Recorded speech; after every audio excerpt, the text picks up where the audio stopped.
कश्मीर नाम का एक बहुत सुंदर जंगल था, जहाँ एक गरीब रानू चिड़िया अकेले अपने घर में रहा करती थी। रानू चिड़िया के माता पिता बचपन में ही गुजर गए थे, इसलिए वो अकेले घर में रहा करती। उसे चित्र बनाने का बहुत शौक था। जहाँ भी खाली जगह मिलता था वहाँ चित्र बनाने लगती। वो बहुत सुंदर चित्र बनाती थी। कभी कभी तो खाली दीवारों पे भी सुंदर चित्र बना, जिसे देखकर पक्षी बहुत खुश होते थे। एक दिन वो नदी के किनारे बैठी थी और सोच रही थी, और वो अपने आप से कहती है, काश मेरे पास भी पेंसिल और बुक होती तो मैं न जाने कितनी अच्छी अच्छी चित्र बना लेती। ठहरो, मैं तो गरीब चिड़िया हूँ, कहाँ से नसीब में होगा बुक और पेंसिल। और मेरे पास पैसा भी नहीं है कि मैं बुक और पेंसिल खरीद लूँ। कभी कभी ऐसा हो जाता है कि मैं खाने के लिए भी तरस जाती हूँ। ये कहकर रानी चिड़िया उदास मन से चित्र बनाने लगती है। तभी वहाँ बंटी कबूतर आता है और रानी चिड़िया से कहता है, रानू, मुझे बहुत जोर से प्यास लगी है। मैं उड़ते उड़ते थक चुका हूँ। अगर तुमको कोई दिक्कत परेशानी ना हो तो मुझे एक गिलास पानी पिला दो। हाँ काका, आप यहीं पर रुकिए, मैं आपके लिए अभी अभी पानी लेके आई। ये कहकर रानी चिड़िया नदी के पास पानी लेने चली जाती है। थोड़ी देर बाद वो बंटी काका के लिए पानी लेकर आती है और उनको पानी पिला देती है। बहुत बहुत शुक्रिया बेटा तुम्हारा। तुम बहुत अच्छी और नेक दिल की लगती हो। तुम अकेले इस जंगल में क्या कर रही हो? तभी बंटी कबूतर की नजर रानी चिड़िया के बनाए हुए चित्र पर पड़ती है।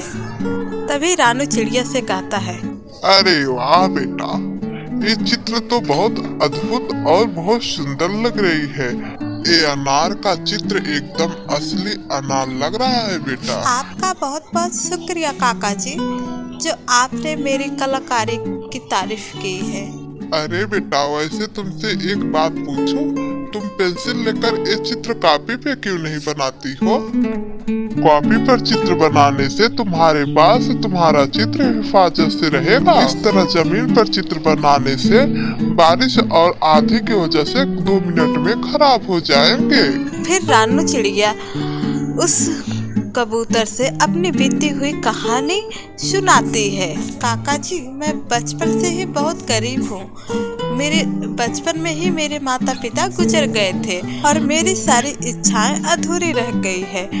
और तो मैं नोटबुक और पेंसिल खरीदने के लिए मेरे पास पैसे भी नहीं। और जब भी मेरा मन करता है तो मैं जमीन और दीवारों पर चित्र बना देती हूँ।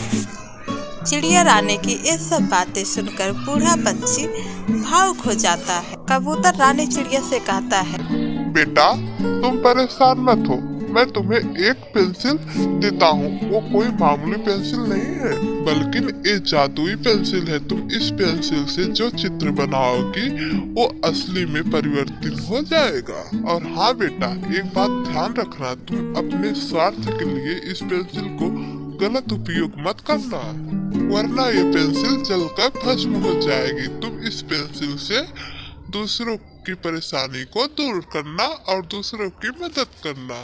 ठीक है बंटी काका, आपने जैसा बोला है मैं वैसे ही करूँगी। आप परेशान मत होइए। ये सुनकर कबूतर पक्षी वहाँ से चला जाता है। चिड़िया रानी उस जादुई पेंसिल से चित्र बनाने लगती है। कुछ ही मिनटों के अंदर में वो चित्र बाहर निकल आता है। अरे वाह, ये तो चमत्कार हो गया। ये तो सच में जादुई पेंसिल है। अब मैं चित्र बनाकर जंगल में रहने वाले पक्षियों की मदद करूँगी। रानी चिड़िया वहाँ से जाने लगती है। तभी उसे एक चिड़िया दिखाई देता है और चिड़िया सामान ढोकर ले जा रहा था। अरे किसान काका, आप रुकिए, ऐसे मत बोरा उठा के लेके जाइए, मैं आपकी मदद करती हूँ। मैं तुम्हें एक बैलगाड़ी बनाकर देती हूँ।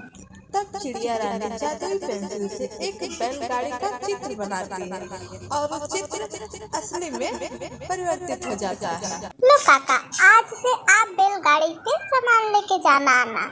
आपको ज्यादा मेहनत नहीं करनी पड़ेगी। बहुत बहुत शुक्रिया बेटा मदद करने के लिए। फिर इसी तरह जंगल में रहने वाले सारे पक्षियों की चिड़िया रानी मदद करती थी। सब कुछ ठीक ठाक चल रहा था। फिर एक दिन अचानक तेज से बारिश होने लगती है।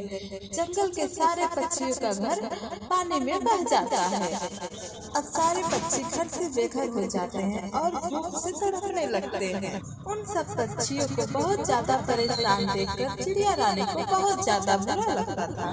हे भगवान, आपने ये क्या किया? हमारा हंसता खेलता जंगल सब बर्बाद हो गया। मुझे तो कुछ समझ में नहीं आ रहा है कि इतने सारे पक्षियों की मदद मैं कैसे करूं? तभी चिड़िया रानी को जादुई पेंसिल का ख्याल आ जाता। अरे हाँ, मेरे पास जादुई पेंसिल है। क्यों ना मैं सारे जंगल के पक्षियों के लिए एक कद्दू का घर बना दूं। ये कहकर चिड़िया रानी उस जादुई पेंसिल से बहुत सारे कद्दू का घर बनाती है और कुछ ही क्षण में कद्दू का घर तैयार हो जाता था, जिसे देखकर सारे पक्षी बहुत ज्यादा खुश हो जाते हैं। अरे वाह चिड़िया रानी, तुमने तो बहुत सुंदर कद्दू का घर बनाया है। तुम्हारा बहुत बहुत शुक्रिया, तुमने हमारा मदद किया। हम सारे पक्षियाँ तुम्हारा यह एहसान कभी नहीं भूलेंगे चिड़िया रानी। तब सारे पक्षी कद्दू के घर में रहने लगते हैं। रानी चिड़िया का पड़ोसी कालू कौवा तब चिड़िया रानी से कहता है, बेटा इतने सारे जादू तुम कैसे कर लेती हो? कालू अंकल, ये सब जादुई पेंसिल का कमाल है।